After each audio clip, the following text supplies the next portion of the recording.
Hoje em dia, temos jornais 24 horas. As informações e as guerras nunca param. Iraque, Afeganistão, Palestina. Esse filme é sobre as guerras que nós não enxergamos. A partir da minha experiência própria como correspondente de guerra, ele terá um foco na televisão, especialmente nos canais mais populares dos Estados Unidos e da Inglaterra. O filme vai perguntar qual o papel da mídia em guerras devastadoras como a do Iraque e do Afeganistão. Por que tantos jornalistas incitam a guerra apesar das mentiras dos governos? E como os crimes de guerra são reportados e justificados quando eles ocorrem. Esse homem é o pioneiro da propaganda moderna, Edward Bernays. Bernays foi quem inventou o termo relações públicas. Ele escreveu: a manipulação inteligente das massas é um governo invisível, que, por sua vez, é o poder que realmente controla nosso país. Ele fazia parte de um grupo secreto chamado Comitê de Informações Públicas dos Estados Unidos, formado em 1917 para persuadir os norte-americanos relutantes a se juntarem à guerra na Europa. Edward Bernays e Walter Lippmann foram até Woodrow Wilson e disseram: se você for entrar nessa guerra, nós precisamos vender a guerra para o povo americano. Foi então que Wilson instituiu a primeira máquina moderna de propaganda. Ela funciona de maneira brilhante, baseada no princípio de que a melhor forma de persuadir o povo era por meio das emoções, pelos seus instintos e desejos inconscientes. Não vamos nos preocupar em disseminar fatos, vamos aterrorizar as pessoas. Uma imagem da Estátua da Liberdade em pedaços no porto de Nova York e aviões alemães sobrevoando-a. Uma imagem do mundo sendo devorado por um gorila nas mãos cheias de sangue e um capacete alemão. Não estamos falando mais sobre fatos. Os fatos não importam. O que importa é a imagem que a gente quer passar nesse momento. Ele persuadiu as mulheres a fumarem em uma época em que fumar em público não era considerado apropriado para mulheres. Ele convenceu um grupo de debutantes a desfilarem na Quinta Avenida segurando cigarros Lucky Strike, como um símbolo de emancipação feminina. Para seu deleite, a mídia deu a eles o nome de Tochas da Liberdade. Ele estava interessado em criar uma associação entre um produto, nesse caso os cigarros, e o desejo das mulheres por liberdade. Isso funcionou, pois teve uma grande repercussão no noticiário. Funcionou no sentido de que as mulheres começaram a fumar em público. A propósito, fumar tornou-se um símbolo da nova mulher, da mulher livre. Assim pode-se dizer.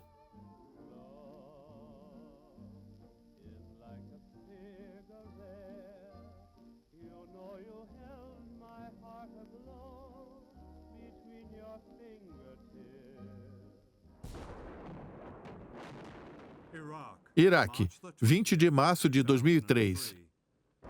A criação de ilusões e a venda da guerra evoluíram bastante desde Edward Bernays. A venda dessa invasão dependeu da mídia para produzir uma série de ilusões, com a ligação entre Saddam Hussein e o 11 de setembro.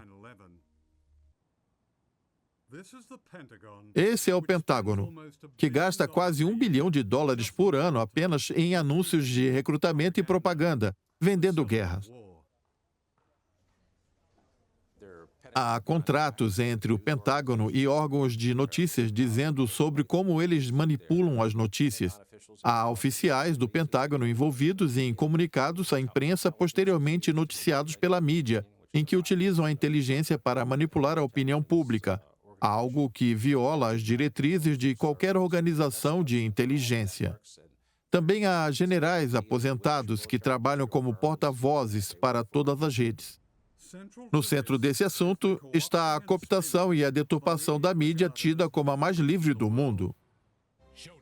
Confronto no Iraque. Se os Estados Unidos estiverem em guerra, assista a MSNBC e aos especialistas.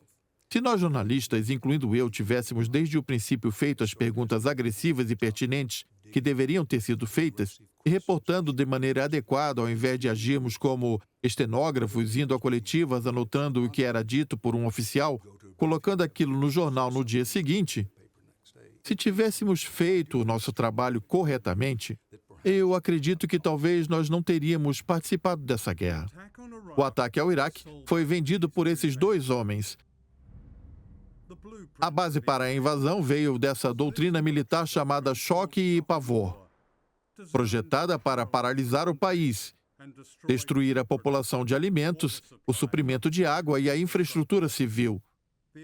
O efeito disso seria semelhante ao de bombas atômicas que foram jogadas no Japão. Isso aterrorizou a população em larga escala e foi acobertado por uma grande quantidade de mentiras.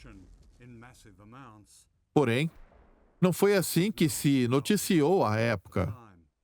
Dezenas de repórteres estadunidenses se juntaram às unidades militares dos Estados Unidos no Kuwait, como parte da missão do Pentágono de transformar uma guerra contra o Iraque no que eles chamam de uma campanha midiática amistosa.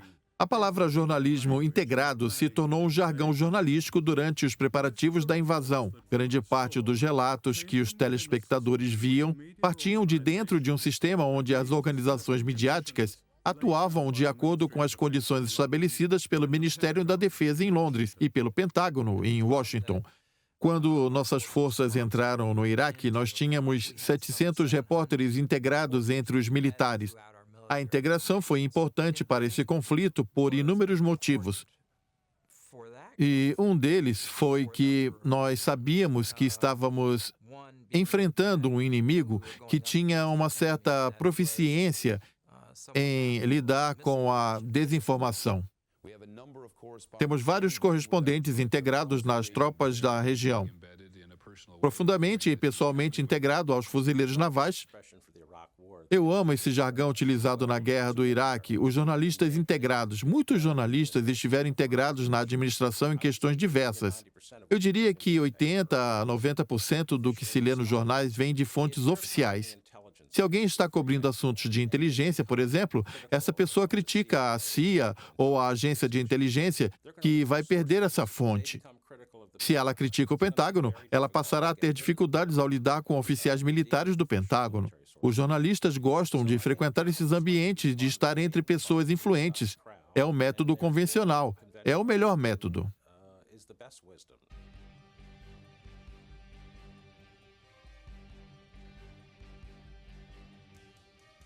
O jornalismo 24 horas, em específico, é o sistema mais fácil de se manipular. É como uma enorme câmera de eco, e é por isso que tivemos o caso de Basra, cuja captura foi noticiada 17 vezes antes de ser realmente capturada. Nós vemos que quando os jornais 24 horas noticiarem incorretamente a tomada da cidade pela 7ª vez, em uma sequência de 17 anúncios, o fato deles terem errado 7 vezes não tem importância nenhuma. Blindados dos Estados Unidos estão avançando livremente por Bagdá. Este é Roger Omar, reportando para a BBC de Bagdá. Ele descreve a chegada dos norte-americanos como uma liberação. A população saiu às ruas para recebê-los fazendo o sinal da vitória. Essa imagem está se repetindo por toda a capital iraquiana hoje. O mesmo não aconteceu no resto do Iraque. Era só mais uma ilusão.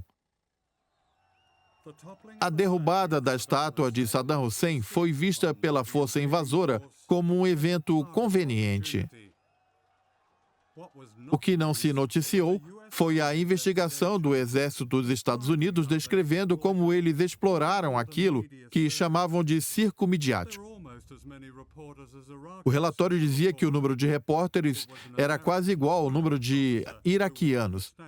Foi um oficial de guerra psicológica estadunidense que ordenou a derrubada da estátua. As imagens exibidas na TV não mostravam a campanha sangrenta que estava em curso no Iraque.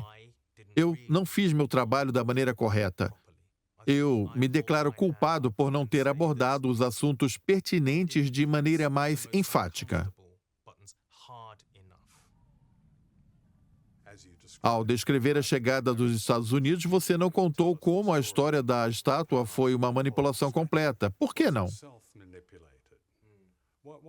Todas as câmeras da imprensa mundial estavam nas sacadas do Hotel da Palestina. Esses foram os únicos eventos que eles observavam no Iraque. Foram momentos feitos sob medida para a TV. O momento mais marcante daquele dia foi quando um soldado norte-americano escalou um guindaste e colocou a bandeira dos Estados Unidos sobre o rosto da estátua. Esse foi o momento mais icônico daquele evento. Os Estados Unidos tomaram o Iraque para si. Na Inglaterra, a invasão de Blair e Bush foi aplaudida como conquista da estratégia de ambos. Ele disse que conseguiria tomar Bagdá sem que houvesse derramamento de sangue e que seria algo comemorado pelos iraquianos. E ele foi bem-sucedido nesses dois aspectos. Seria uma enorme ingratidão, até para os seus críticos, não reconhecer que hoje ele se tornou um primeiro-ministro melhor e bem mais quisto por conta disso. O que, sem dúvida, foi uma conquista da estratégia. Foi uma conquista, pois diziam que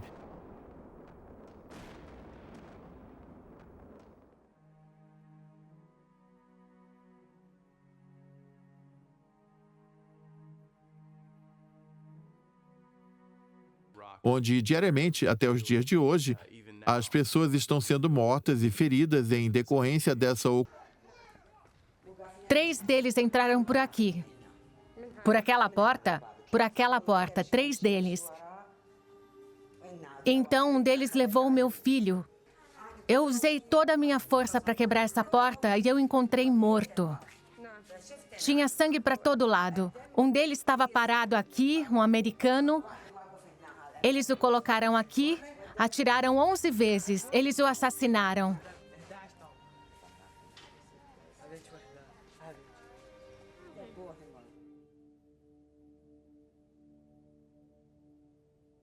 O jornalista estadunidense Dar Jamal também esteve em Falúdia de maneira independente e revelou que os Estados Unidos usaram fósforo branco para atacar os civis.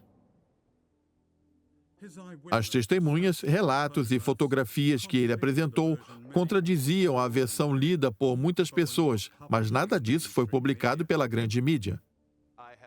Eu tenho fotos das sepulturas sendo cavadas e vi pessoas sendo enterradas nelas como lápides improvisadas com descrições que identificavam as pessoas. Eu vi essas lápides de perto, após o cerco de abril, junto à minha intérprete, e ela leu coisas como homem velho de moletom e uma chave na mão, mãe e 2 crianças. Essas são as características que os identificava. Eles claramente eram civis. Qual o efeito da integração para os jornalistas? Uma distinção importante entre os jornalistas integrados e os jornalistas independentes é que quando você decide se integrar, você dá aos militares o controle total para decidir onde você irá, como você chega lá e o que você vai ver. E também quando você verá, e em muitos casos até mesmo como você vai noticiar. Centenas de milhares de pessoas foram obrigadas a evacuar a cidade, refugiados em sua própria terra. Eles não têm para onde ir. Muitos ainda estão impossibilitados de voltar. Como o governo aceita isso? Eles veem os nossos combatentes e dizem que eles são terroristas. Se eles estão chamando o nosso povo de terrorista, então por que os americanos também não são chamados de terroristas? Eles nunca aceitariam isso na vida. Ei, invasores! Ei, invasores! Provas de que os invasores estavam aterrorizando os civis foram exibidas como vítimas. Bem-vindo à minha casa, Sr. Bush. Olhe para isso. Você não tem humanidade? Como você pode considerar aceitável ver uma garotinha chorando pelos pais? Onde está a sua humanidade? Onde está a sua consciência? Acredito que sou o único jornalista do mundo que viu de perto os bombardeios às sedes da Al Jazeera Árabe em Cabul em 2001 e em Bagdá em 2003. O bombardeio da sede da Al Jazeera em Cabul foi, sem sombra de dúvidas, um ataque direto contra os jornalistas para calá-los, possivelmente matá-los.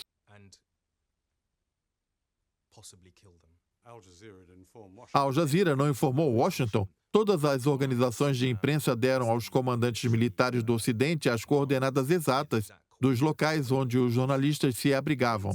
A questão é que, no bombardeio da sede da Al Jazeera árabe em Cabul, eles receberam um aviso de evacuação. Estava evidente, então, que o alvo deles era uma rede de notícias e sua equipe com o intuito de tirá-los do ar.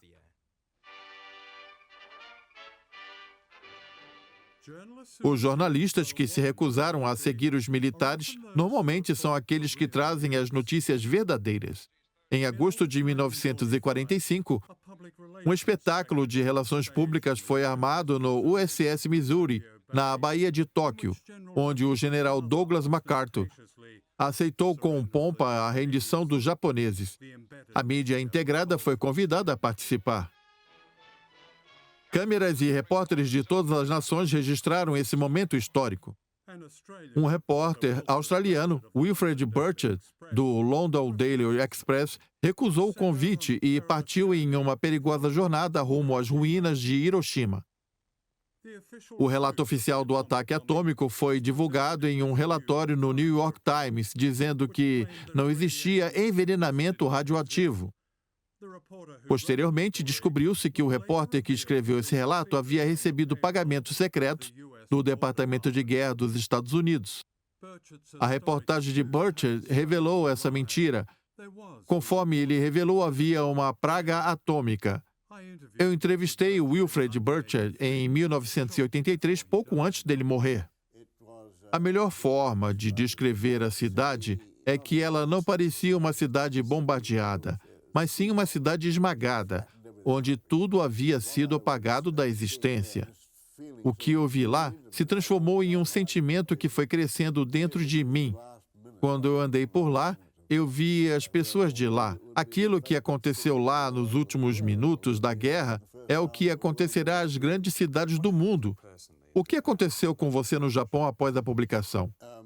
Eu voltei para Tóquio de trem e cheguei na mesma hora em que acontecia uma coletiva de imprensa, onde estavam negando a minha história, pois a declaração oficial era de que não existia radiação atômica, e essa negação persistiu por muitas décadas e continua persistindo ainda hoje. O consenso da mídia era de que as bombas atômicas haviam encerrado a guerra, mas os documentos oficiais contavam outra história.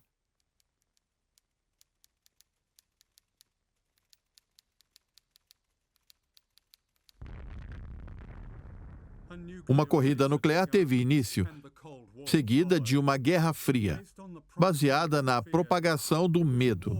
Foi uma guerra invisível, mas igualmente aterrorizante, na qual nós não tínhamos a noção do quão próximos os Estados Unidos estiveram de usar um armazenamento nuclear novamente. Nós veremos agora uma conversa secreta de 72 entre o presidente Nixon e Henry Kissinger, gravada na Casa Branca. Eu prefiro usar bomba atômica.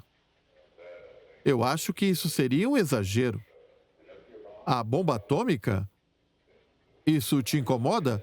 Eu preciso que você pense grande, Henry. Pelo amor de Deus. A administração Bush pensou grande em fevereiro de 2003. Esse é o secretário de Estado dos Estados Unidos, Colin Powell, na cúpula das Nações Unidas, promovendo a invasão do Iraque em um espetáculo extraordinariamente absurdo. O Iraque declarou ter 8.500 litros de anthrax. Porém, a UNSCOM estima que Saddam Hussein poderia ter produzido 25 mil litros. Nada do que ele alegou era verdade. Essas imagens não tinham significado algum. As intenções de Saddam Hussein nunca mudaram. Ele não está desenvolvendo mísseis para a autodefesa. O Iraque quer esses mísseis para que eles possam projetar o seu poder, para ameaçar e para lançar armas químicas e biológicas e, se permitirmos, ogivas nucleares. Essa evidência irrefutável, inegável e incontroversa foi apresentada hoje de maneira brilhante por Colin Powell. Foi devastador. A abundância inacreditável de evidências, cada um dos pontos, Ele apresentou um oceano de dados. Na sua opinião, Colin Powell encerrou o assunto de maneira objetiva para aqueles que ainda estavam convencidos? Como alguém que está analisando essa situação, ele encerrou o assunto.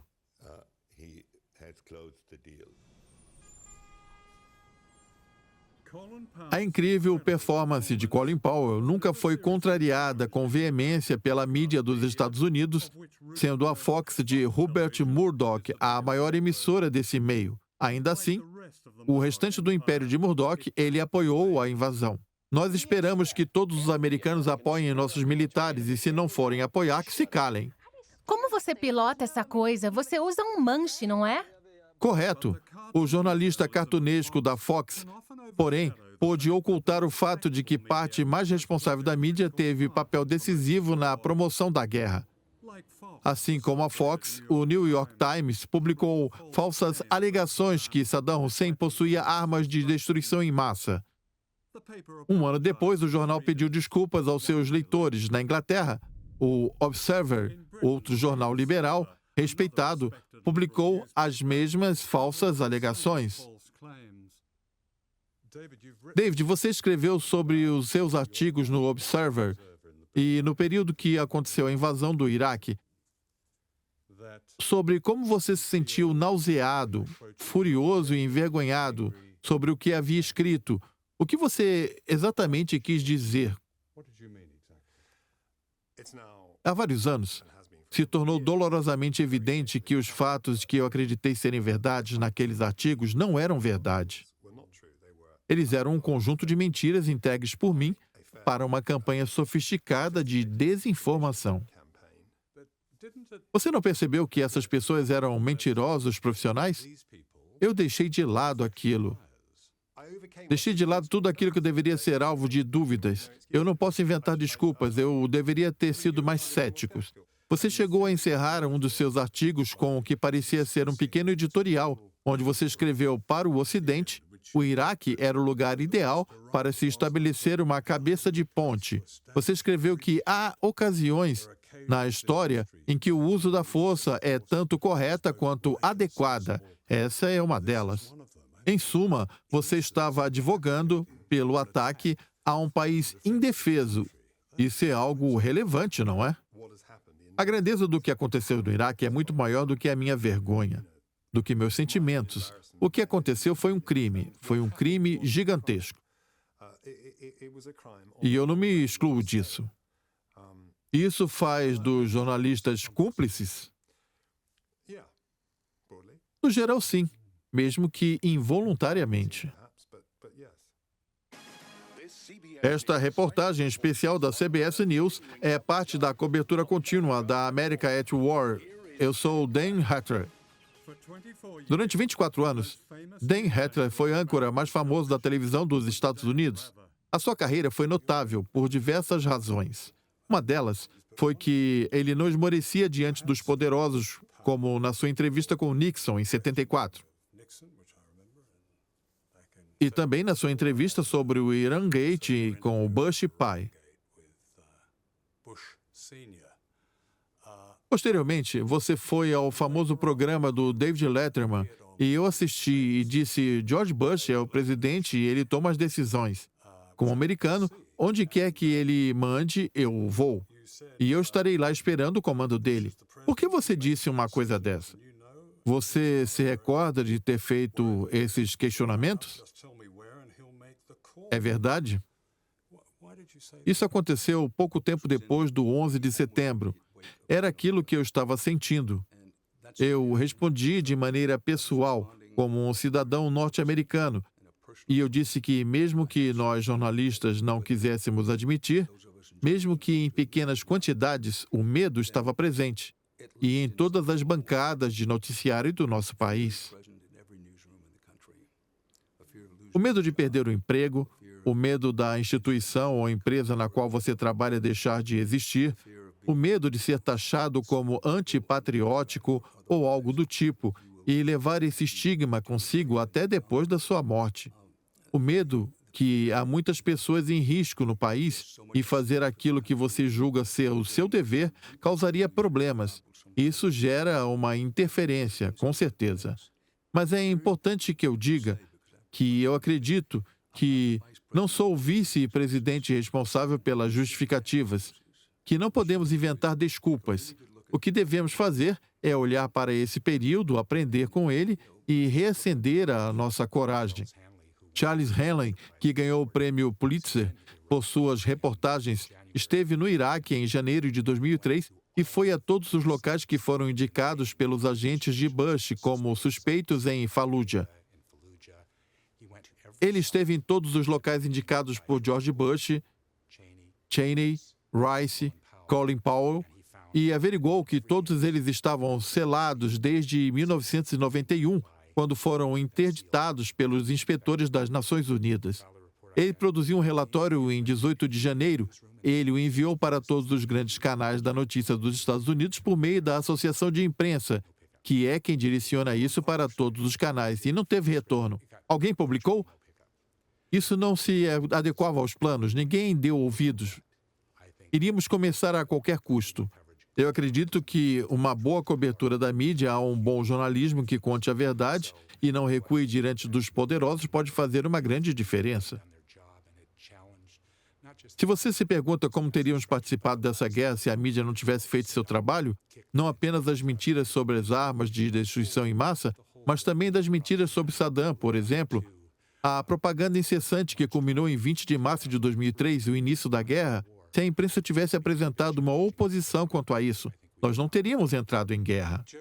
Jeremy Paxman disse que, no ano passado, que ele e o restante da mídia foram enganados no período em que antecedeu a invasão ao Iraque. Você concorda com essa declaração?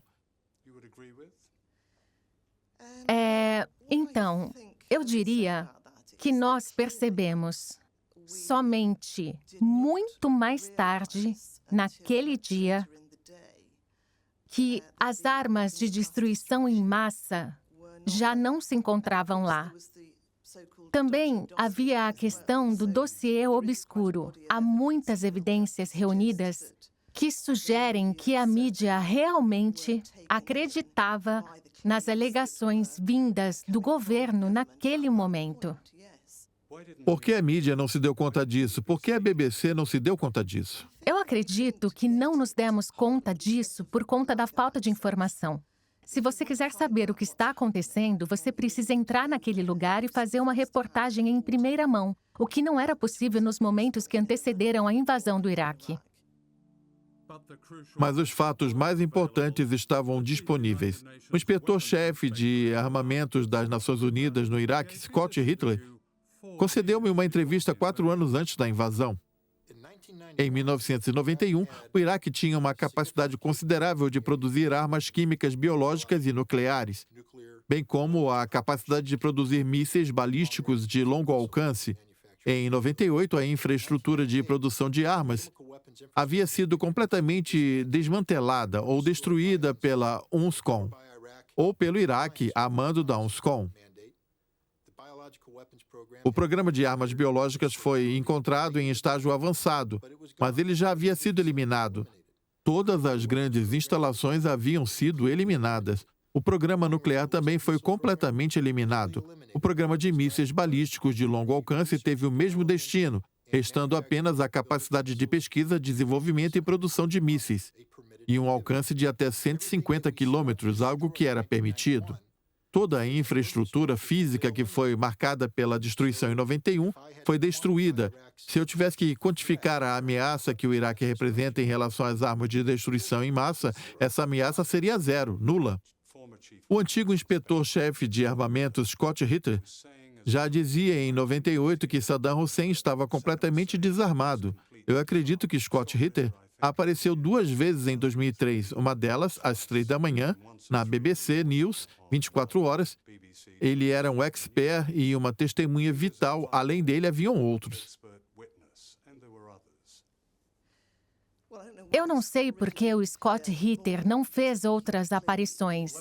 Essa é uma questão para a BBC, porque eles Aqueles eram... Por que aquelas vozes não foram ouvidas? Sim, Porque haviam outras vozes que nós colocamos no ar. Hans Kohn, Mohamed El-Badei, Hans Blix. Nós ouvimos sim essas vozes, mas você trouxe uma questão importante. Por que não nos questionamos sobre aquilo que viemos a questionar posteriormente? Por que não descobrimos a situação do Saddam Hussein em relação às armas de destruição em massa? eu acredito que os críticos diriam que a imprensa, principalmente a BBC, elas ecoaram ou amplificaram as mentiras contadas antes da invasão, ao invés de investigarem por conta própria. Não seria isso? Um dos deveres da BBC é reportar aquilo que os governos e seus representantes dizem, exatamente como fizemos. Nós reportamos de maneira legítima as declarações que foram feitas naquela época. Mas essas declarações não eram legítimas. Elas saíram da boca dos líderes legítimos e por isso tínhamos o dever de noticiá-las. Mas esses líderes que você mencionou, Blair, Bush, tinham um histórico dúbio. Não seria a função da BBC, além de noticiar o que os políticos dizem, também questionar aqueles que estão no poder? Claro que sim. É o dever da BBC averiguar o que as pessoas dizem. Por outro lado, não é nosso dever acusá-los de mentir. Por isso, isso implicaria em um julgamento. Não. Eu não sugeri que você fizesse um julgamento. A questão é que parece que houve pontos importantes do jornalismo que nunca foram abordados antes. Não cabe a mim julgar se eu devo reportar as alegações ou realizar uma averiguação ou investigação em relação a elas. Em agosto de 2002, a ITV noticiou um alerta do vice-presidente Cheney de que o Iraque em breve teria armamento nuclear, algo fantasioso, mas que foi noticiado amplamente nos jornais. Você diria que isso contribuiu para a invasão que aconteceu em março? Bastante. Com o devido respeito, não foi nossa culpa. Eu não acredito que você esteja sugerindo que deveríamos ter desconsiderado a fala daquele que era o segundo homem mais poderoso do Ocidente. Nós reportamos, mas não necessariamente concordamos com ele. Nós noticiamos aquilo e permitimos que nossos telespectadores julgassem por conta própria. Mas isso não seria justo com os telespectadores, seria? Pois eles não iriam saber o que os jornalistas sabem ou deveriam saber, como o fato de se tratar de um político controverso que fazia alegações esdrúxulas. Se nós soubéssemos, nós teríamos dito. Nós não sabemos e não podemos dizer. Isso se aplica a qualquer coisa. Porém, você está correto em um aspecto. Nós não podemos aceitar tudo aquilo que apresentam a nós. Precisamos nos esforçar na investigação e precisamos contar aquilo que sabemos aos nossos telespectadores. Eu estive pensando em uma das muitas declarações de Blair, e uma delas em 29 de janeiro de 2003, quando a ITV News noticiou que Blair tenha dito: "Não temos nada a ver com isso". Nesse ponto, nós estamos lidando com a semântica. Mas essa semântica é importante. Ele usou a frase ligação entre os dois, conforme você disse. Essa frase veio da ITV News. Ligações, isso pode ter diversos significados. Não havia ligações. Eu estou aqui, na sua frente, e você está me dizendo isso. Eu digo para você, mostre para mim que não há nenhuma ligação. Mostre que eles nunca fizeram ligação alguma. Até quem alegava ligações disse que não havia ligações. Mostre para mim que nunca houve uma comunidade de qualquer natureza entre essas duas organizações. É impossível fazer isso. Ele escolheu as palavras cuidadosamente. Eles não foram cuidadosos. Mas a palavra ligações pode ter muitos significados. Eu estou certo de que você não está sugerindo que deveríamos ter feito... Para mim, é virtualmente impossível acreditar que a Inglaterra teria invadido o Iraque se a mídia tivesse feito o seu dever, quando Blair estava falando sobre como a nossa política na região era impulsionar as forças da democracia. A reação adequada a essa declaração seria dar uma gargalhada. Esse histórico simplesmente não existe. A Inglaterra sempre esteve ao lado de regimes autoritários e opressores.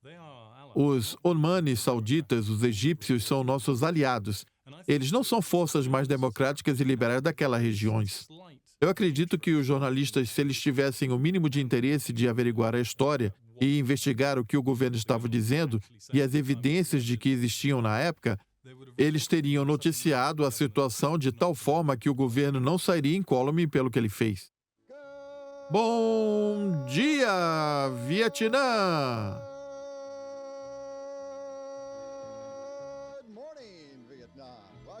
Bem-vindos, Dawnbusters! Essa foi a Guerra do Vietnã, na qual eu trabalhei. Eu não sabia que o jargão militar dano colateral foi criado para a mídia se acobertar a matança em escala industrial de 3 milhões de pessoas e o terror dos bombardeios indiscriminados em qualquer lugar que considerassem ser um alvo fácil. A maior campanha de bombardeamento aconteceu aqui no norte do Vietnã, em um lugar desconhecido pela maioria. Essa é a fotografia da cidade de Ha Long, no norte. Não restou nenhuma construção, apenas crateras. Fotos como essa raramente eram publicadas. O Vietnã foi o projeto de que se tornou as guerras hoje. O assassinato e destruição tornariam o lugar das táticas militares. Quase todos os homens, mulheres e crianças se tornaram inimigos entre eles. Esses que estão correndo vão morrer. Entendido. Bom trabalho. Nós reconhecemos que a nossa causa é o fato de termos uma causa nobre. Assim como nas guerras anteriores, a memória coletiva da Guerra do Vietnã foi fortemente influenciada por Hollywood. O franco-atirador Platoon, Bom Dia, Vietnã, Os Boina Verdes. Todos esses filmes perpetuaram uma ilusão e transformaram a ficção em verdade. A temática era tudo falso heroísmo e autopiedade. O invasor era a vítima, perdoado por todos os crimes. Hoje, uma série de filmes sobre a guerra do Iraque segue essa mesma tradição. O ganhador do Oscar, Guerra ao Terror, conta a história familiar de um psicopata sedento por violência em algum país onde o sofrimento do povo praticamente não existe. O que eu vi foi um filme que celebrava o lunático solitário. Aquele em que, em última instância, é o herói americano em sua essência, pois existem muitos lunáticos solitários no nosso país. Por vezes, nós elegemos um deles como presidente. Esse é um filme sobre matança, em que a matança é completamente incidental. Essa é uma guerra que foi orquestrada puramente pelo lucro, pelo petróleo, pela posse dos recursos alheios e pelo controle dos recursos globais.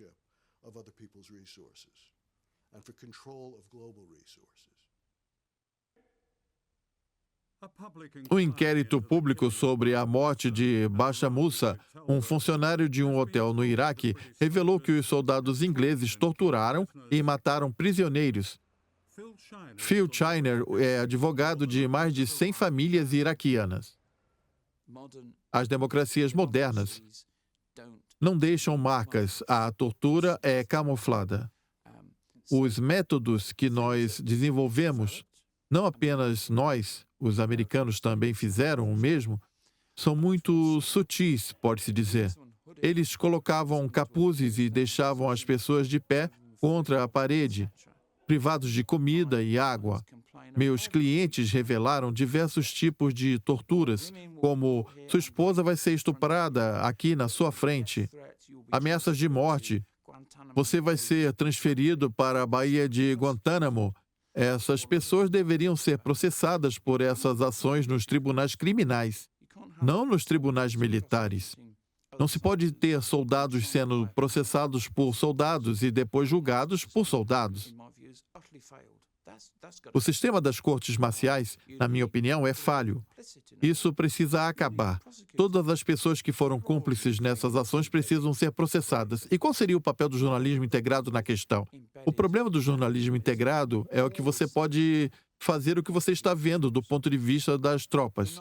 Nós não vemos nem ouvimos o ponto de vista dos civis, que estão do lado mais prejudicado. Vamos considerar as detenções. É sabido que as forças inglesas no Iraque mataram diversas pessoas, talvez centenas de civis. enquanto esses estavam em custódias e realizavam atos inacreditáveis e brutais, como abusos sexuais, por exemplo. O jornalismo integrado jamais conseguirá ouvir a história desses iraquianos. Eles não estão aqui para contar. E isso jamais irá acontecer. E isso é terrivelmente inaceitável.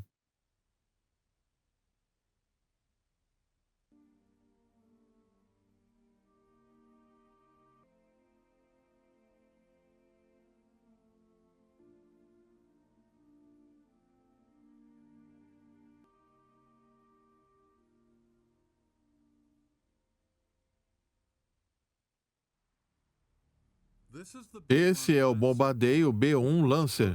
Cada um deles custa 283 milhões de dólares para os contribuintes norte-americanos. Foi isso o que ele fez no dia 4 de maio de 2009, na província de Farah, no Afeganistão, após relatos falsos de inteligência de que o Talibã ocupava uma das vilas. Suas vítimas estavam entre as pessoas mais pobres do planeta. Guy Smallman é um fotojornalista independente e o primeiro indivíduo do Ocidente a visitar a vila após o bombardeio. O primeiro ataque aconteceu do lado de fora da mesquita da vila, onde foi o primeiro lugar ao qual me levaram. Havia diversas crateras na área onde as bombas caíram. Depois disso, as mulheres e as crianças foram evacuadas para uma construção do lado norte do vilarejo. A assinatura de calor deles foi rastreada e o bombardeio lançou uma bomba de 2.000 libras sobre eles. Foi nesse momento que a maioria das pessoas morreram. O meu primeiro choque foi quando, após o Grande Silêncio, normalmente os campos do Afeganistão são como uma sinfonia de pássaros. Porém, foi o silêncio absoluto. Os moradores fizeram o melhor que podiam para coletar os corpos e os restos mortais, mas naquela área ainda estava repleta de moscas. Havia um cheiro de morte denso no ar. O que mais me abalou foram as crianças. Elas olhavam para mim e para o meu intérprete com um olhar distante. Elas não sorriam, elas mal conversavam. Foi isso que me marcou mais profundamente. Eu fui levado a um passeio lúgubre pelo local onde as pessoas estavam enterradas. Em muitos casos, famílias inteiras foram enterradas na mesma cova. Eu contei pouco mais de 70 covas recentes naquele momento. Em um canto distante do cemitério, há uma enorme vala comum a cerca de 13 metros de largura. Nessa cova estão os restos mortais de aproximadamente 55 pessoas. Eles tiveram que ser enterrados juntos, pois haviam sido completamente despedaçados. E era impossível saber a quem aqueles restos pertenciam. Foi por isso que eles foram enterrados todos juntos em uma grande cova. E ainda há discordância quanto aos números. Os moradores locais dizem que foram mais de 140 civis mortos.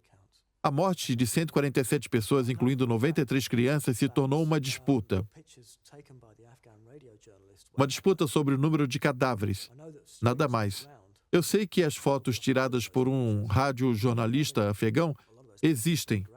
Eu sei que os correspondentes naquele lugar tiraram essas fotos. A maioria daquelas fotos tinha um conteúdo muito chocante, porém várias delas mostravam pessoas sendo tiradas dos escombros.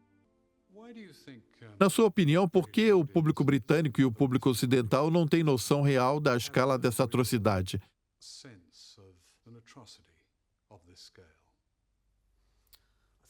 Eu diria que as pessoas foram dessensibilizadas. Quando elas ouvem que uma festa de casamento foi atacada por acidente, um complexo foi bombardeado por um acidente, um fazendeiro e sua família foram mortos por um acidente, eles não conseguem se conectar com isso, pois eles não veem esses corpos. Rosto, nomes. Os rostos, os nomes são apenas números, sejam eles civis, afegãos, iraquianos ou libaneses. Eles são apenas números.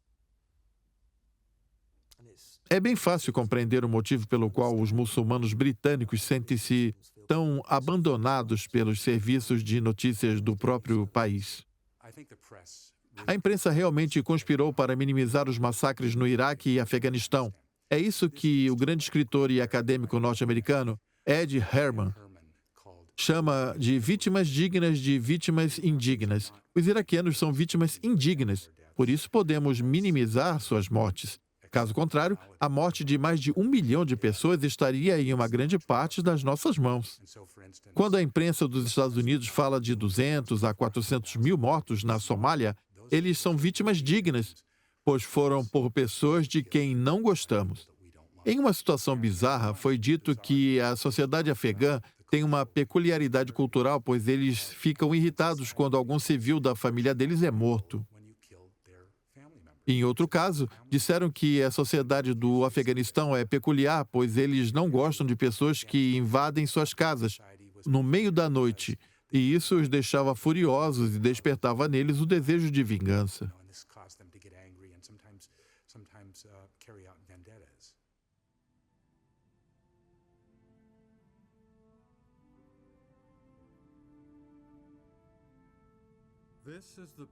Esse é o Memorial das Forças Armadas Britânicas em Staffordshire. Outro nome menos conhecido para ele é Os Grandes Cenotáfios e guarda muitos segredos. Há mais de 16 mil nomes aqui. Desde 1948, não houve um ano em que as forças inglesas não estivessem ativas em algum lugar do mundo. E há espaço aqui para mais 15 mil nomes de homens e mulheres que ainda morrerão.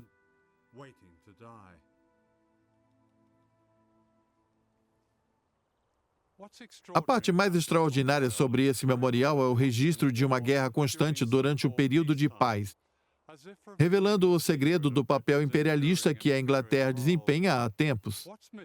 O que está ausente é o registro das vítimas dessas guerras, os incontáveis homens e mulheres e crianças mortas em seus próprios países, em nosso nome e visto em vez e outra por noticiários de TV. Ao menos 1 milhão de pessoas morreram em decorrência da invasão do Iraque. Eles não são lembrados por nós e nem têm permissão para frequentarem as nossas memórias. Mark Curtis é um historiador que descreve sobre a política externa da Inglaterra. Sua especialidade é revelar documentos oficiais há muito esquecidos. Eu certamente revelei muitos episódios em que a Inglaterra esteve envolvida em golpes de Estado ou em intervenções militares que tiveram impactos significativos na vida das pessoas e simplesmente nunca foram citados.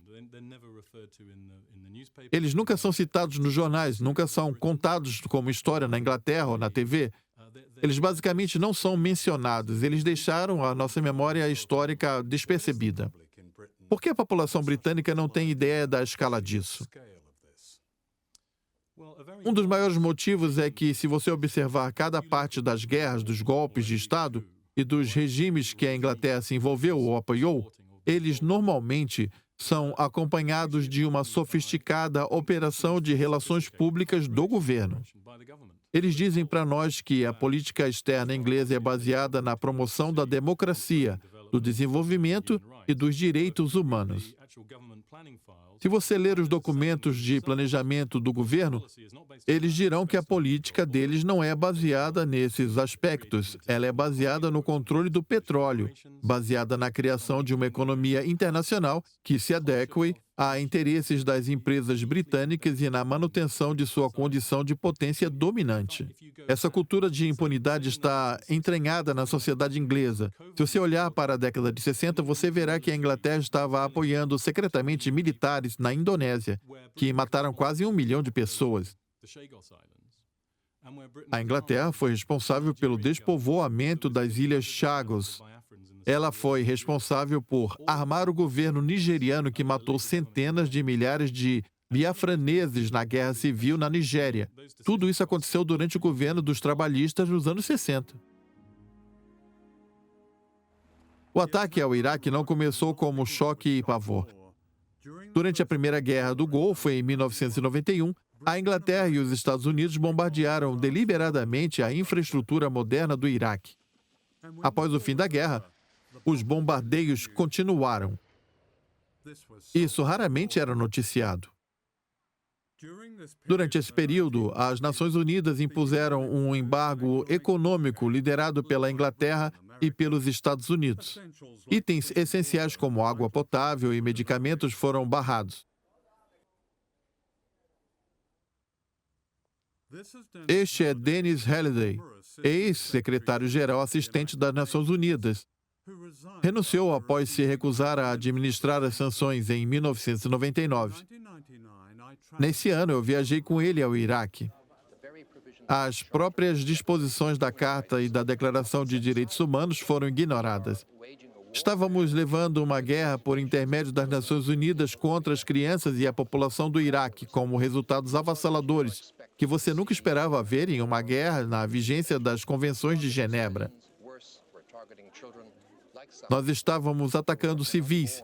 Pior ainda, estávamos atacando crianças como a Safa, que sequer havia nascido quando o Iraque invadiu o Kuwait. Qual o propósito disso? É uma situação abominável para as Nações Unidas, para o Ocidente e para todos nós que fizemos parte de um sistema democrático, pois somos responsáveis. Kearney Ross foi o diplomata sênior britânico da ONU responsável pela imposição do embargo no Iraque. Você apresentou evidências do impacto das sanções? Sim. Você disse o seguinte: o conjunto de evidências indicam claramente que as sanções causaram um enorme sofrimento humano aos indivíduos iraquianos, principalmente as crianças.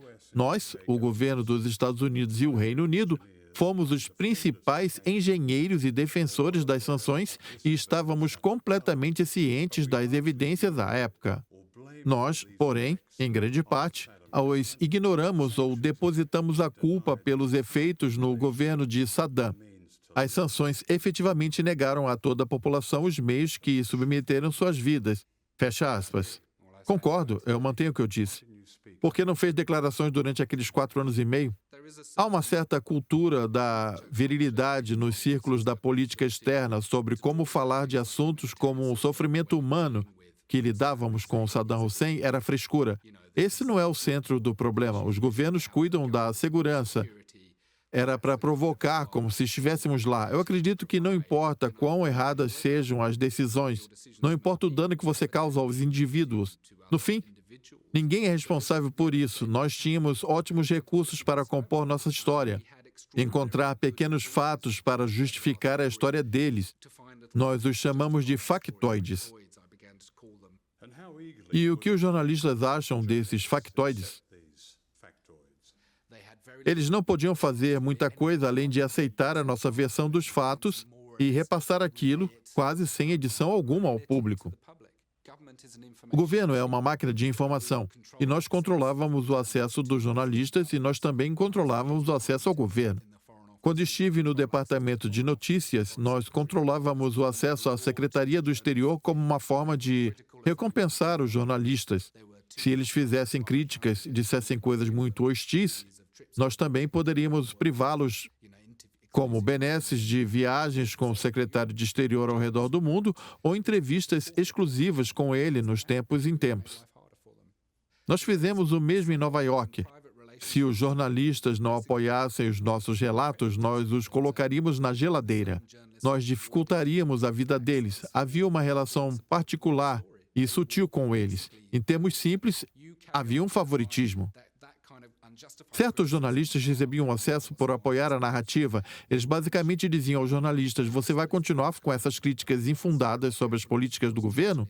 Nós vamos te punir. Esse tipo de ameaça era bem explícita. Esse não era um processo baseado na inteligência. Era basicamente o processo de relações públicas coordenado pelo primeiro-ministro para produzir um documento mais crível possível. Foi um grande engodo, não foi? Sim, esse foi o resultado. Eu lembro que antes de ter sido enviado para Nova York no final de 97, eu passei por vários departamentos em Londres dizendo: não estou indo a Nova York para cobrir o Iraque, eu preciso saber tudo a respeito. Eu fui então ao Departamento de Não Proliferação no Escritório do Exterior, esperando encontrar relatórios sobre a vasta quantidade de armamento que o Iraque possuía. O atendente olhou para mim envergonhado e disse: nós acreditamos que não existe nada no Iraque. E eu disse, isso é impossível, eu achei que as sanções foram impostas por conta do grande armamento que existe no Iraque. Ele disse, não, a justificativa para as sanções é simplesmente que temos questões em aberto sobre a forma como esses estoques foram destruídos no passado. Eu me sinto culpado quanto a isso. Eu me sinto envergonhado de estar aqui conversando com você sobre isso. Eu consigo sentir a vergonha correndo pelo meu corpo quando estou falando com você agora mesmo. Na verdade, eu estou bem envergonhado. Os jornalistas que disseminaram essa ficção deveriam sentir o mesmo?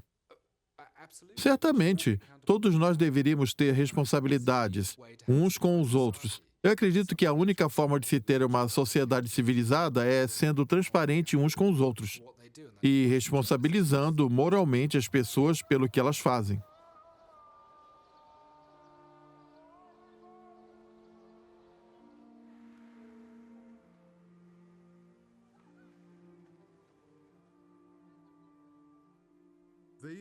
Esta seria a fronteira entre Israel e a Palestina, quando Israel foi fundada em 1948. E isso é o que restou da Palestina hoje, fragmentada e deslocada por uma ocupação militar que vai contra a lei internacional e tem o apoio de uma das máquinas de propaganda mais sofisticadas do mundo. 10 jornalistas foram mortos pelas forças israelenses desde 92 e muitos outros foram feridos. O pioneiro grupo de mídia da Universidade de Glasgow acabou de publicar seu último estudo sobre o que a mídia reportava em relação a Israel e a Palestina. Tudo se resume ao senso comum que os jornalistas possuem de que, se eles criticassem Israel, então eles poderiam ter problemas. Se eles criticassem a Palestina, os problemas seriam muito menores. Eles podiam até usar palavras como ocupação, mas eles nunca usariam a expressão ocupação militar. Eles não falariam domínio militar. Eles não explicariam o significado das coisas. Eles não tinham o hábito de explicar detalhadamente como era viver sob o controle de militares. E porque os palestinos, do ponto de vista deles, estavam tentando derrubar o domínio desses militares.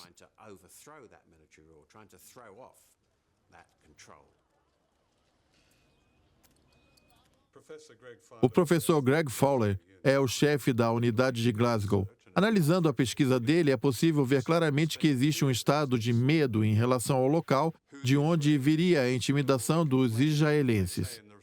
Eles disseram na pesquisa que os produtores ficaram preocupados, pois não sabem se os israelenses entrariam em contato com o diretor-geral ou se eles apenas telefonariam para o estúdio.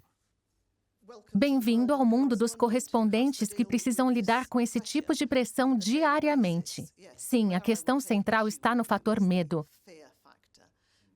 Nenhum correspondente que eu conheço acostumado a trabalhar em Jerusalém ou mesmo lidar com esse tipo de situação tem medo.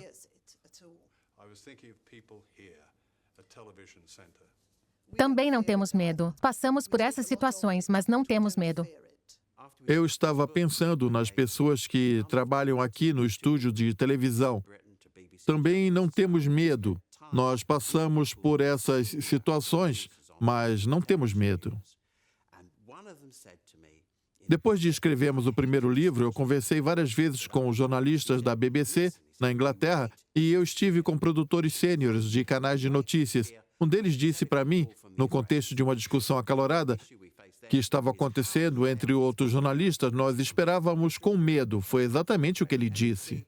Nós esperávamos com medo pelas ligações dos israelenses. O problema que enfrentamos é saber se a patente de quem está dizendo a advertência, se ela veio de um grupo de monitoramento ou se veio da Embaixada de Israel e a quem essa advertência foi direcionada na nossa organização. Se foi para o editor-chefe, talvez mais alto do que o diretor-geral. Em 31 de maio de 2010, forças israelenses atacaram uma flotilha que levava ajuda humanitária para Gaza. Você não acha que é correto analisar uma cobertura e dizer que ela é de bom tom? Não que você tenha parado e pensado, nós iremos abordar o ponto de vista de Israel. Mas um tom geral de que era Israel que enfrentava um problema, não as pessoas que levaram tiros pelas costas, mas sim Israel. Acho que há duas questões aqui. A primeira é que você está dizendo que nós banalizamos a vida humana. Não fazemos isso. Eu não disse isso. Entretanto, é legítimo questionar quais seriam as implicações disso para Israel, que é o que aquela questão estava tentando fazer. Hoje, às 10, os israelenses estão sob pressão depois do ataque às embarcações que levaram ajuda a Gaza. Centenas de ativistas no comboio foram detidos em Israel, incluindo 40 cidadãos britânicos. Eles empurraram a gente e havia pessoas correndo para tudo que é lado e bateram com a coronha das armas. Os israelenses estão sendo acusados de realizarem um massacre sangrento, mas eles alegaram legítima defesa. Nossos planos para a interceptação de ontem era de que uma operação policial pacífica. Nossos marinheiros foram instruídos a usar o mínimo de força e o máximo de cautela. A maior figura do noticiário era Mark Regev. Não há dúvidas, Mark Regev, como você sabe, é o chefe da propaganda de Israel. Mark Regev é o porta-voz do governo. Você pode descrevê-lo como um propagandista. Diga-me então, o que ele poderia ser? Essa é uma forma pejorativa de identificar o porta-voz de um governo. Eles têm o dever de expressar a perspectiva deles e nós temos o dever de noticiá-la. Eu receio que essa perspectiva não foi bem aceita pelas famílias das pessoas que foram mortas na embarcação. Correto, nós temos o dever de noticiar isso. Essa também é uma perspectiva. Quem é a contraparte palestina de Mark Regev, que fazia tantas operações? Quem é o contraporte da Palestina, de todas aquelas porta-vozes que apareceram durante a operação? Chumbo fundido? Quem era o equivalente que não tinha espaço no BBC News e que se comunicava com o inglês? Quem eram eles? Quem eram as pessoas por trás disso tudo? Essa é uma boa questão. Quem eram aquelas pessoas? Não é o nosso trabalho escolher um porta-voz para os palestinos. Você diz ser imparcial. É claro que você encontraria alguém. Ouvir o que o Sr. Regev tinha para dizer e depois ouvir a contraparte dele. E nós fizemos isso. Vocês não fizeram. Vocês não tinham a contraparte de Mark Regev, essa é a verdade. Não é só porque não tínhamos uma contraparte para Mark Regev que nós não permitíamos outras perspectivas. Você mesmo disse que já foram ouvidas em nossa rede. Aqui temos a ITV News usando a mesma filmagem israelense em 31 de maio. Filmados com uma câmera de visão noturna, os comandos israelenses desceram de helicópteros no deck de um navio turco e um confronto violento se iniciou. Imediatamente após o ataque israelense à flotilha, em junho, Israel forneceu imagens editadas com legendas que foram usadas extensivamente pela ITV e pela BBC. Haviam marcações, e o contexto, de acordo com os israelenses, era de que suas equipes na flotilha estavam sendo atacados pelos tripulantes da flotilha. A narrativa da propaganda de Israel foi a que predominou, então? Sim, ela predominou. A máquina de propaganda de Israel, como você bem sabe, é extremamente sofisticada e, em determinadas ocasiões, ela alcança grande êxito, e sim, esse foi um dos casos em que a organização de imprensa caiu em uma armadilha. E é nisso que eu acredito verdadeiramente. Eles não seriam sofisticados porque deixamos? Perceba que é somente quando você tem a oportunidade de escrever a história de todos esses eventos que você consegue enxergar o retrospecto. Quando as coisas vão se desenrolando dia após dia, você precisa ser cauteloso.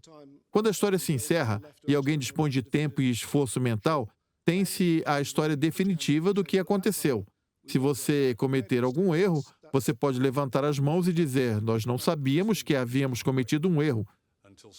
Como pessoas como os paquistaneses não podem esperar até que você escreva uma história definitiva? Você está sugerindo que o trabalho dos jornalistas é mudar o mundo, não é? Até mesmo uma pessoa tão experiente como você deveria saber disso. Será que você não sabe sobre isso? Eu não disse isso. Sim, foi você que disse. Seu trabalho é garantir que a população que consome o nosso noticiário ela esteja o mais bem informada possível. Contudo, os telespectadores só podem chegar a uma conclusão se ouvirem todos os fatos. Filmagens independentes e explícitas estavam à disposição da internet.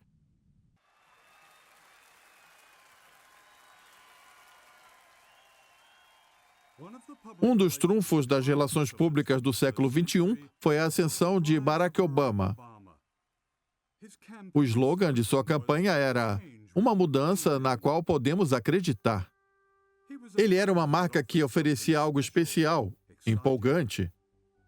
Em 2008, o candidato Obama foi eleito como a campanha de marketing do ano, superando Apple, Nike e a cervejaria Coors. Ele fez muitas pessoas se sentirem confortáveis, como se o slogan dele pudesse se tornar realidade. Acima de tudo, a percepção da marca Obama era de que ele se opunha à guerra. A maioria de vocês sabe que eu me opus a essa guerra desde o princípio. Eu enxergava ela como um equívoco trágico. Isso, porém, era uma farsa. Como presidente, Obama não removeu as tropas estadunidenses do Iraque, além de apoiar ações militares no Afeganistão, Paquistão, Somália e Iêmen. E também aprovar um orçamento militar de 708 bilhões de dólares, o maior de todos os tempos. Cynthia McKinley é uma ex-congressista e candidata pelo Partido Verde à presidência. É uma grande vergonha para a tradição política negra nos Estados Unidos ter um belicista.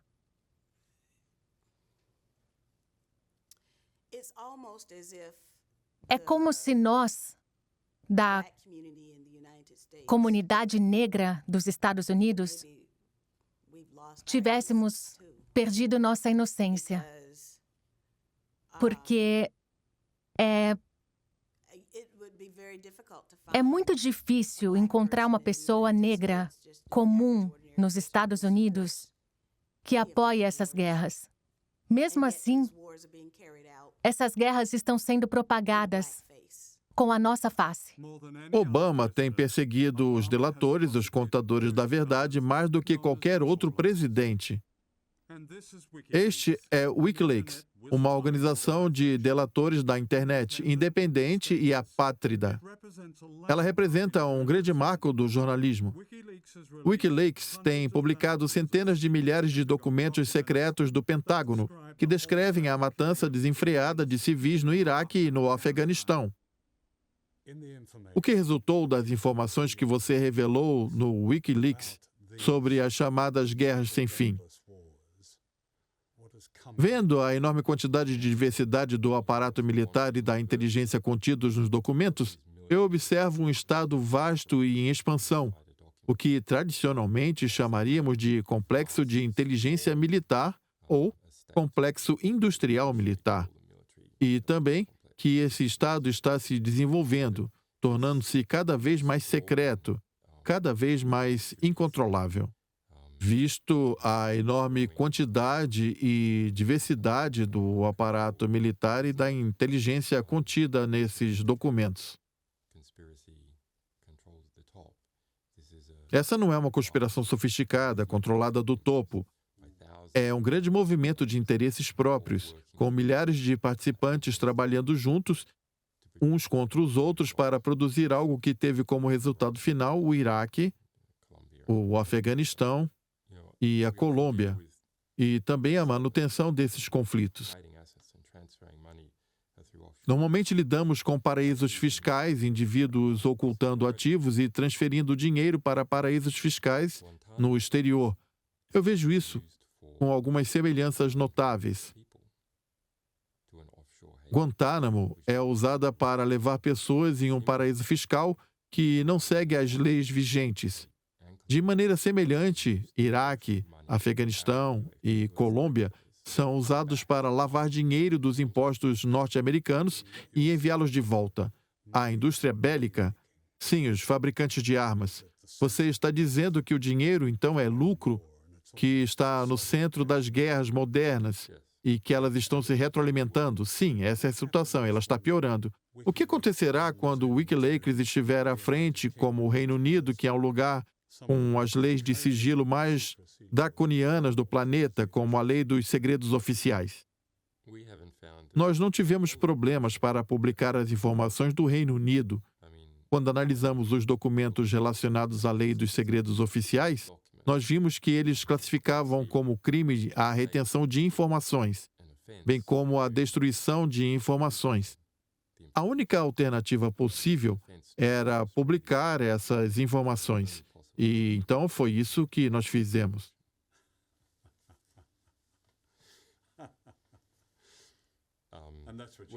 Foi o que você fez em várias ocasiões. Sim, eu me interessei pessoalmente por um deles, em que o Ministério da Defesa colocou um sigilo em um documento que equiparava os jornalistas investigativos ao terrorismo em níveis de ameaça. E os espiões russos, em muitas seções desses relatórios, os jornalistas investigativos são a ameaça número 1. A ameaça à segurança de informações do Ministério da Defesa. É um documento de 1000 páginas, falando sobre o assunto. Falando sobre como impedir os vazamentos no Ministério da Defesa, documento esse que nós vazamos e chegou a público. Eu não sei dizer se isso é uma honra ou uma injúria. Não é mesmo ótimo causar esse impacto? Desde o vazamento dos segredos de guerra do Pentágono, Julian Assange tem sido vítima de difamação e acusações espantosas vindas dos Estados Unidos e da Suécia. Entre elas estão as ameaças contra a sua vida e o bizarro assassinato de sua reputação. A imprensa em todo o mundo ampliou essa propaganda.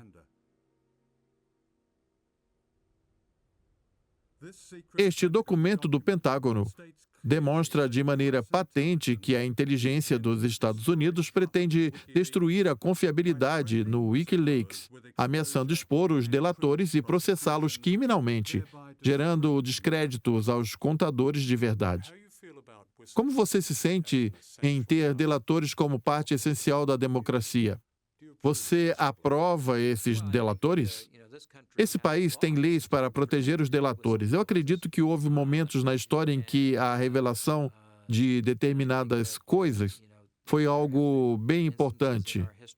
Você poderia, como um oficial sênior do governo dos Estados Unidos, garantir que os editores do Wikileaks, um deles que sequer é cidadão estadunidense, não estão em perigo e que eles estarão sujeitos a uma ameaça, conforme dito pela própria mídia? Me diga o que você pensa em relação a tudo isso. Você poderia descrever? Antes de mais nada, eu não estou em posição de dar nenhuma garantia. Nós temos uma investigação criminal em curso. Essa investigação é voltada contra indivíduos que violaram a confiança que foi depositada neles por esse país. Mas o Wikileaks, uma organização administrada de fora dos Estados Unidos e cujo fundador foi comunicado que ele corre um grande risco de ser caçado. Eu não sei de qual forma. Eu também não receio. Eu só receio que não posso te ajudar. Ter percebido que aquele volume de documentos sugere que deve haver uma espécie de rebelião em curso dentro do sistema é algo interessante. O que você acha? Sim, saber que há pessoas boas entre os militares dos Estados Unidos é algo que traz esperança. Algumas dessas pessoas já estão fartas. Essa é uma forma alternativa de se fazer uma objeção de consciência. E eu diria que é uma forma bem mais eficiente de se opor às guerras. A rua toda estava repleta de cadáveres. Eles reagiram como um ótimo. Olha esses infelizes. Ótimo. 26 Crazy House. 18. Essa gravação para mim e para outras pessoas envolvidas maculou a palavra ótimo. Não fomos capazes mais de usar a palavra ótimo, sabendo que uma rua marcada pela chacina era algo ótimo. Ethan McCord foi um dos primeiros soldados a chegar ao local das mortes. e olhamos para dentro. O soldado que estava comigo se afastou, vomitou e correu dali. Eu vi uma garotinha de aproximadamente 4 anos no banco do passageiro quando olhei dentro da van. Ela tinha um ferimento no abdômen e estava coberta de vidro. Precisamos evacuar. Uma criança está aqui. Ela está com ferimento na barriga. Ela tem pedaços de vidro no cabelo e nos olhos. Perto dela, caído no assoalho do carro, havia um garoto de aproximadamente 7 anos. Ele não estava se movendo. Por conta do grave ferimento que ele tinha do lado direito da cabeça, eu inicialmente pensei que ele estava morto. No banco do motorista estava uma pessoa que eu deduzi ser o pai das crianças. O meu coração se despedaçou totalmente. Eu estou com você. Você vai ficar bem. Não morra. Eu segurarei mais firme ainda. Eu coloquei ele cuidadosamente no Bradley. Você pode dizer ao batalhão que tem 2 crianças feridas voltando para Rustamiyah, no Bradley? Câmbio. Negativo. Negativo para a evacuação das 2 crianças. A polícia local vai levá-las ao hospital. Mas o que você está fazendo, McCourt? Foi o que disse o líder do meu pelotão. Você não pode abandonar essas crianças tranquilamente. Disse ele gritando, e eu consegui dizer apenas, entendido, senhor. Um dos soldados que estavam presentes lá descreveu a atrocidade como uma ocorrência corriqueira. Ele disse que as palavras do comandante dele foram para matar todo mundo que estivesse na rua. E uma palavra que eu me recuso a dizer. E ele respondeu, você está falando sério? Mulheres e crianças? É a resposta? A resposta foi sim. Isso foi algo salientado por muitos soldados que estiveram no Afeganistão e também no Iraque, de que esse tipo de atrocidade não era incomum. Primeiramente, esse tipo de ocorrência não era cotidiana. Se fosse, nós já teríamos ouvido falar delas.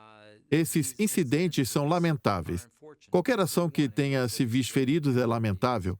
Contudo, são inimigos que propositalmente tentavam vitimar os civis e que colocavam os civis também em perigo.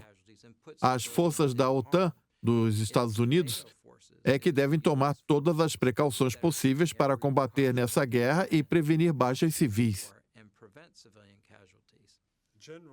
O general James Cartwright, que é vice-diretor do Estado-Maior Conjunto, disse que os Estados Unidos esperam que haja uma guerra, nas palavras dele, tão longa quanto o que se possa imaginar.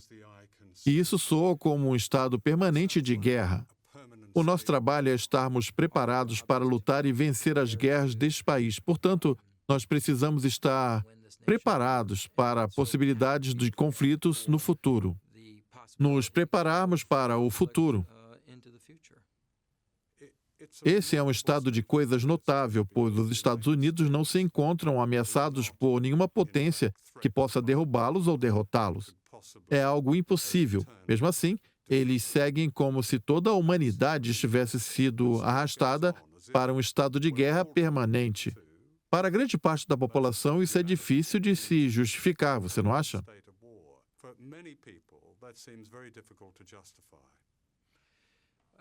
Em primeiro lugar, existem ameaças assimétricas, extremamente perigosas à solta. O terrorismo é, obviamente, uma delas. É isso que nós nos antecipamos quanto ao futuro. Não é um conflito de 2 nações. São as ameaças assimétricas. Essa é a ameaça, uma ameaça de armas, de destruição em massa. Outro exemplo de ameaças assimétricas são as ameaças cibernéticas. Todas elas são ameaças que transcendem as fronteiras geográficas.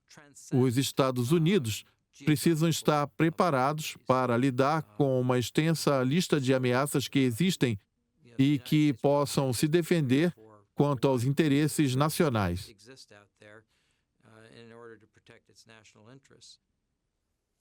Os tambores da mídia já estão rufando para uma próxima guerra, talvez no Irã? Eu diria que a mídia ainda não está rufando os tambores para a próxima guerra, apesar de que eles estão publicando as mesmas notícias sugestivas com o mesmo tom de clamor dos poderosos que vimos antes da guerra do Iraque. Eu não tenho certeza se isso é considerado rufar os tambores da guerra. Porém, no momento em que as elites decidirem que chegou a hora, eu duvido que eles deixem de tocar esses tambores. Você mencionou anteriormente o Irã. Há uma importante decisão a ser tomada em relação ao Irã, um país mais desenvolvido, mais formidável, mais populoso e bem mais armado do que era o Iraque de Saddam. Você está dizendo que nós deveríamos ameaçá-los militarmente se eles decidirem desenvolver armas nucleares? Eu estou dizendo que é inaceitável que o Irã possua capacidade nuclear. O que podemos fazer em relação a isso? Nós precisamos estar preparados para enfrentá-los. Militarmente? Militarmente, se necessário. Eu acredito que não há alternativa quanto a isso. Se eles continuarem o desenvolvimento de armas nucleares, eles precisam ser admoestados em alto e bom som. Isso soa familiar? Há tantas evidências de que o Irã está fabricando armas nucleares quanto havia no caso das armas de destruição em massa do Iraque, conforme alegava Tony Blair. Nós temos conhecimento das grandes mentiras perpetradas, mesmo assim, os indivíduos que as perpetraram ainda estão soltos, agindo mais ou menos da mesma forma como faziam antes, sendo levados a sério como comentadores e também autoridades. Eu acho isso assombroso. Essas pessoas deveriam sentir vergonha de mostrar seus rostos. As elites inglesas não querem que a população saiba o que eles estão fazendo. Eles acreditam que ninguém tem o direito de saber o que estão fazendo. Eles sabem que quanto mais informação a população tiver, mais difícil será para eles executarem políticas que possam violar os direitos humanos. Surge então uma estratégia consciente que utiliza campanhas de relações públicas regulares, que sempre se realizam como intervenções militares ou no exterior, para convencer a população de que eles estão agindo com o mais nobre das intenções. É uma mentira, e muitas vezes são movidos por interesses impassíveis e friamente calculados das elites. O povo é uma ameaça que precisa ser combatida. Muitos jornalistas pagam pela sua independência com a vida, e isso inclui Terry Lloyd, da ITN, morto no Iraque por fuzileiros navais americanos. Desde a invasão do Iraque, mais de 300 jornalistas foram mortos, mais do que qualquer outra guerra. Esse filme é uma homenagem a eles. Isso não significa que nós jornalistas precisamos arriscar nossas vidas para contar a verdade. Porém, nós precisamos ser corajosos o bastante para enfrentar aqueles que buscam um conluio conosco para tornar palatável a próxima campanha sangrenta que ocorrerá em algum país. Isso significa que devemos sempre confrontar as declarações oficiais, por mais patriótica, sedutora ou insidiosa que ela seja, visto que a propaganda depende de nós e da mídia para disseminar a mentira, não para os inimigos distantes, mas para você de dentro da sua casa. É simples. Nessa era de guerras imperialistas sem fim, a vida de inúmeros homens e mulheres e crianças depende da verdade. Caso contrário, o sangue delas estará em nossas mãos. Nunca acredite em algo até que seja oficialmente negado ou afirmado. Foi o que disse o grande repórter Claude Coburn. Em outras palavras, aqueles cujo trabalho é apresentar a verdade precisam ser a voz do povo, não dos poderosos.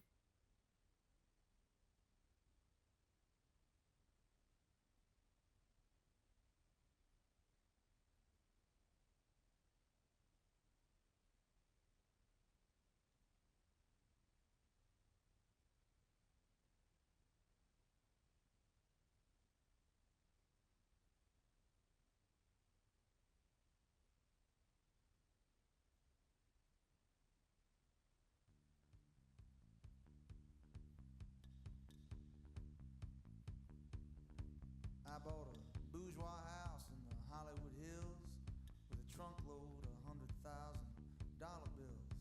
Man came by to hook up my cable TV. We settled in for the night, my baby and me. We switched round and round till half past dawn. There was 57 channels and nothing on. 57 channels and nothing on. 57 channels and nothing on. Well now, home entertainment was my baby's wish, so I hopped into town for a satellite dish. I tied it to the top of